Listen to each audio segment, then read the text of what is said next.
Hello, everybody. Welcome back to another episode of the Sir Purrcast. How is everyone doing? I hope well. I know I am.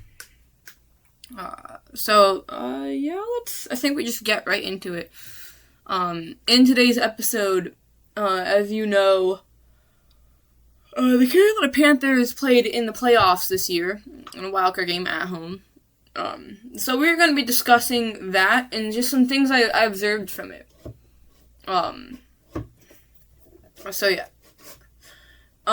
So basically, I guess it's going to be an episode, I'm going to, kind of overview of it, and then, explain some key factors of the game, why we won and lost.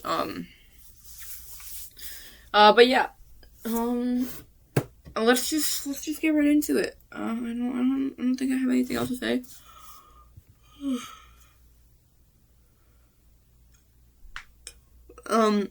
So leading up to this game, the Panthers hadn't played in the playoffs since 2017, and they haven't hosted a playoff game or won the NFC South since 2015.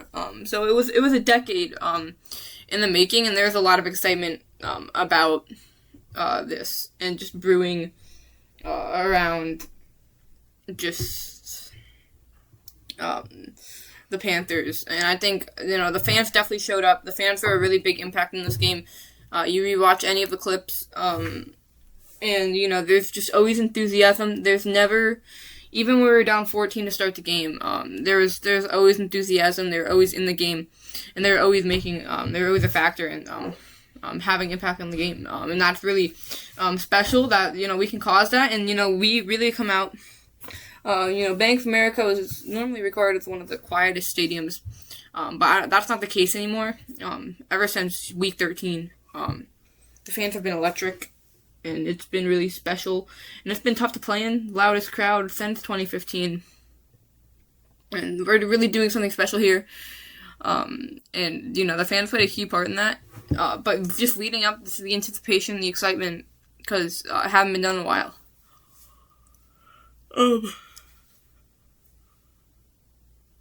But obviously going into it, I think the Panthers are 10.5-point underdogs. So a lot of people just didn't expect the Rams to struggle at all. They thought the Panthers were just going to get steamrolled, which honestly, that's pretty disrespectful considering we beat the Rams earlier on in the season.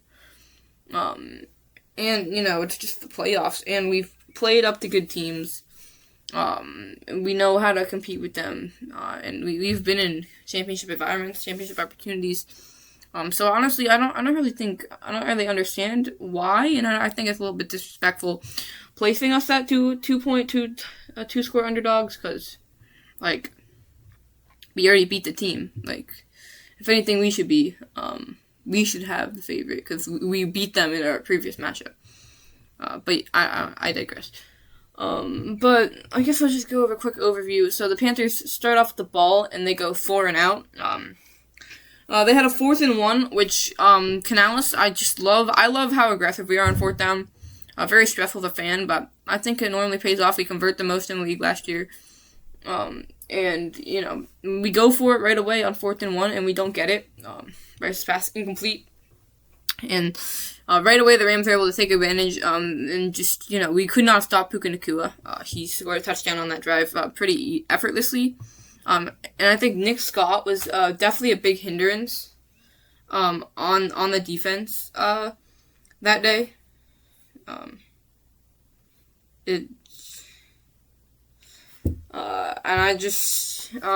But Nick Scott, I think he's a very strong player.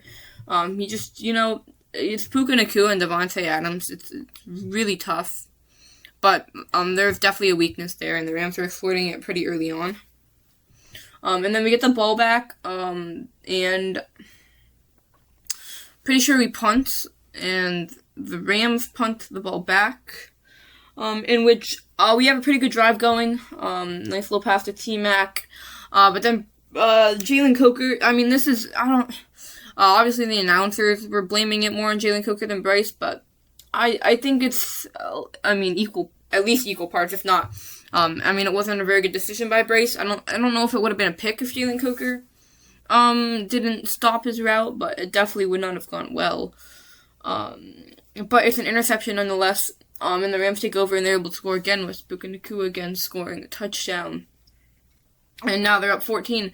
And just a lot of people watching this game are thinking, oh, wow. I mean, this is what we expected. You know, the Panthers don't deserve to be in the playoffs. But, you know, keep in mind, we were playing a team that would have won the Super Bowl if they were in the AFC. So we were playing the second best team in the NFL that day. Keep in mind that as well. And keep in mind the final score. Anyways. But, you know, a lot of people just lost hope. I think the crowd just kept in it, though. And that really, you know, kept the Panthers going. And then, you know, we were able to drive down the field and nice some plays, and Juba Hubbard scores the first touchdown of the game for the Panthers. And that momentum shift, I think, for sure. You know, the Rams are held to 3, and then the Panthers get the ball. They punt, the Rams punt, we get the Panthers punt. The Rams punt, then, and everyone's like, oh my gosh, we can tie the game here. But Trevor Etienne does bobble the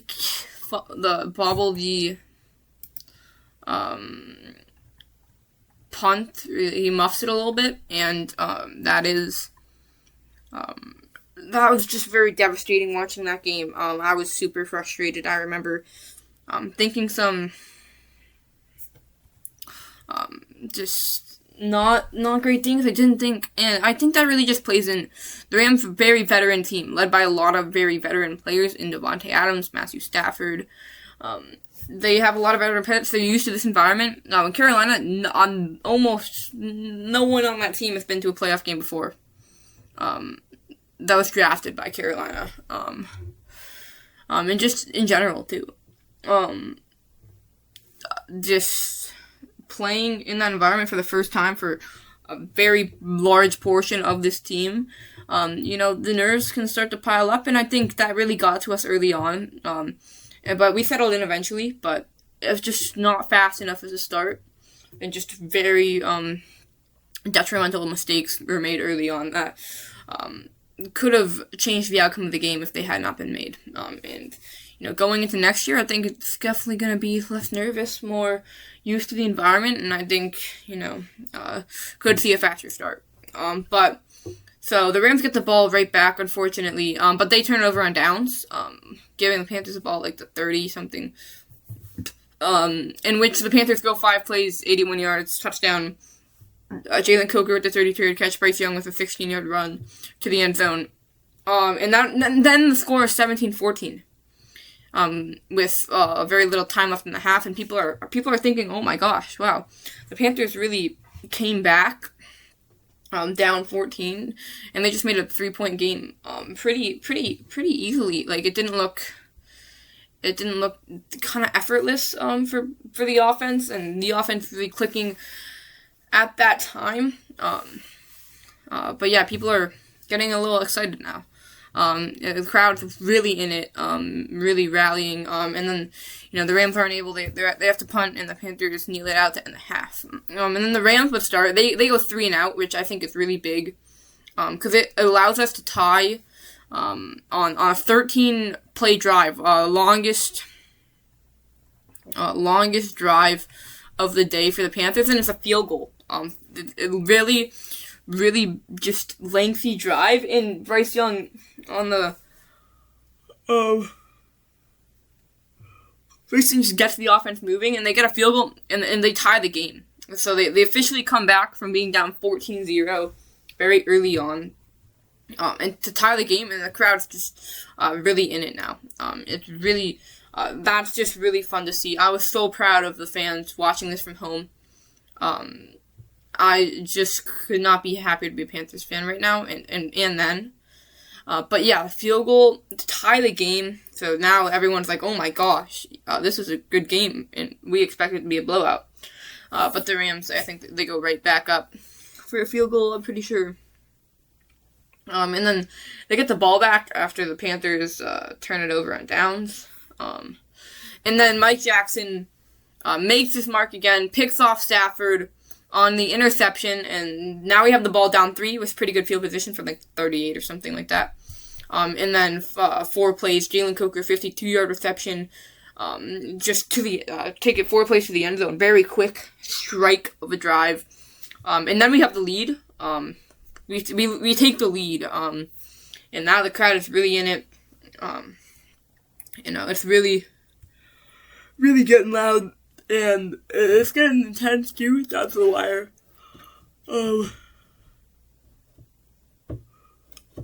Obviously, with that play going into that drive going in the fourth quarter, now it's getting down to the wire. It's going to be a close game, and people, I don't think anyone expects the Panthers to ever be leading in this game. But yeah, especially late in the fourth quarter. But the Rams score right back. So then now they have the lead again, and people are like, oh my gosh, the offense is firing. We should be able to, at least tie the game, and we go 3 and out. And now a lot of fans start to wonder if there's still a chance after this. And then the Rams turn over on downs, and we block the punt, allowing us to score a touchdown rather quickly and retake the lead on a Jalen Coker touchdown. And now this is just, the crowd is going crazy. People at home are going crazy. I was going crazy. And it's just really, really cool to see. And just really fun to look back on those memories of the game and just think how awesome it was to be the Panthers fan at that time. But, we score a touchdown. We go up 31-27 with like 2 minutes left. But the Rams are able to score a touchdown on their game-winning drive, and the Panthers aren't able to score, answer back. So the Rams would end up winning the game. And I want to talk about a couple things I noticed and a couple reasons I might know why. But first thing, on the block punt, that could have been a thing that really hurt the Panthers.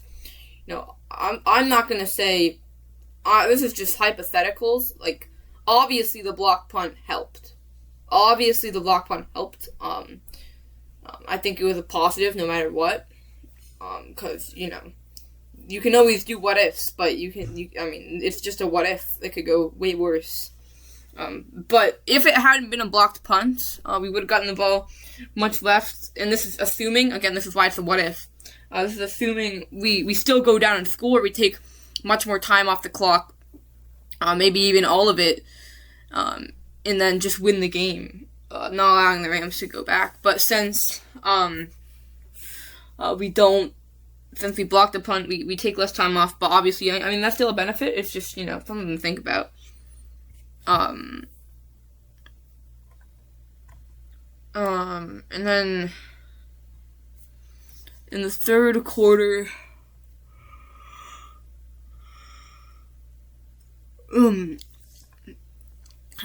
but yeah. And then a lot of things, one thing I want to point out, is the RPO we ran, to McMillan. We ran that a couple times through the season. I already did it against the Falcons with Coker, and we did it a couple other times.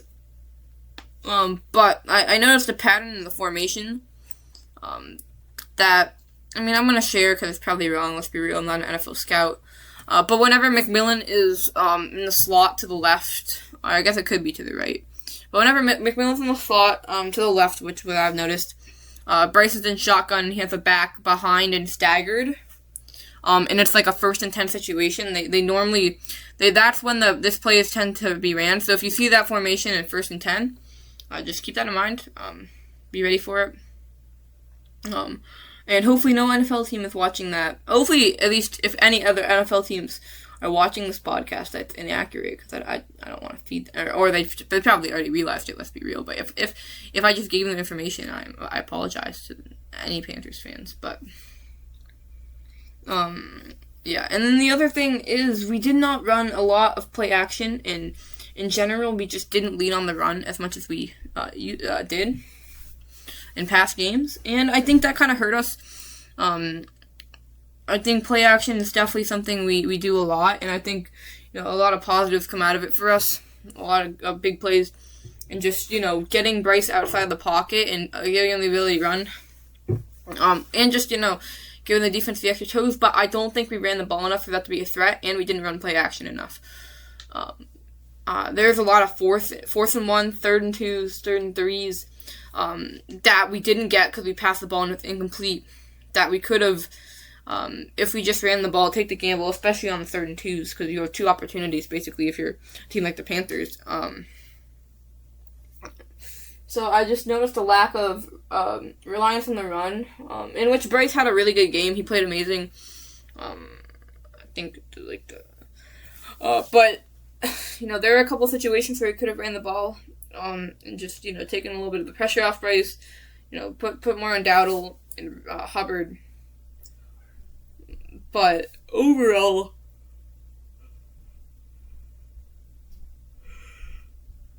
I think the offense looked good.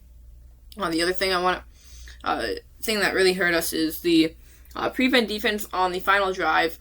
It was just way too light. I'm all for just don't get beat. I'm all for bend, don't break. But if you're playing in a bend, don't break defense, I don't agree with prevent anyways. I think it's dumb. Prevent only really makes sense if you're up by 2 scores and the team have 2 minutes left to score 2 scores. That way you don't let them score quickly, I guess. That's the only time I think prevent makes sense. If it's just one drive, I think you just make sure you have a safety over the top at all times. You could go 2 safeties, but I don't think doing anything extra is necessary. I think you still rush 4. I think you still have linebackers, and I don't. The only thing that lets you to do more coverage is the threat of less of a running threat, which plays into the defense. But I don't think. I think the prevent really hurt us. I think definitely very soft coverage, trying to keep them in bounds. And when a team has all 3 timeouts, including the 2-minute warning, time isn't really an issue unless you're actively just running the ball every play. Which obviously the Rams weren't. Even if you're getting 10 yards a play, it's not going to be an issue. When you have more than 2 minutes, the 2-minute warning and 3 timeouts, if anything, you're fine with a quick score because you also have 3 timeouts that you can do. So, a quick score, obviously you want to stop them, but, worst comes to worst, you're going to get the ball back with time. And we did not have a lot of it when we did. Because at the end of the game, turnover on downs, I haven't watched the footage back. I'm close to. I haven't watched the footage back for that. But I do know that we turn over and Jimmy Horn Jr. drop, which it was absolutely dropped. It could have been placed a little bit better, but it was a fine throw. But like I said, just too much time for the Rams, and we put them in a position where they controlled the clock, which I don't think is ever something you want to do.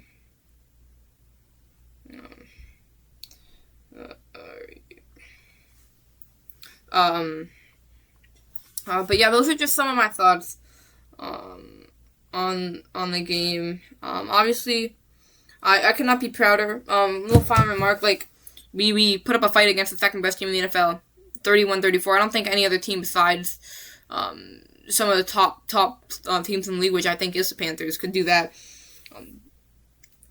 Especially, it's not even we competed with them offensively. I think that was definitely more of an offensive game, both teams scoring over 30 points. Competing with the top 2 offense in the NFL is definitely one thing. Could not be more proud of the fans. And just, I think it really excites a lot of people for what they're going to see next. From the Panthers. And obviously, we're going to be back next year. I guarantee that. You can mark my words. I'm very positive we're going to be back. There's no doubt in my mind. But yeah, I mean, obviously, wish we could have won, but, very big learning experience. And the saddest part of losing for me was just watching Bryce Young. Watching the Bryce Young and just other player interviews after the game, because it's just they want to win so bad, and as a fan, I wanted it more than anyone, but I was also just super grateful. So I think I was leaning on that when we lost. I was super disappointed, and I didn't really let myself feel disappointment, which I kind of regret, because obviously I'm going to be sad that they lost, but I was just focusing on being grateful for the opportunity. But that's all for today. Thank you for listening or watching. I'll see you in the next one. Keep pounding.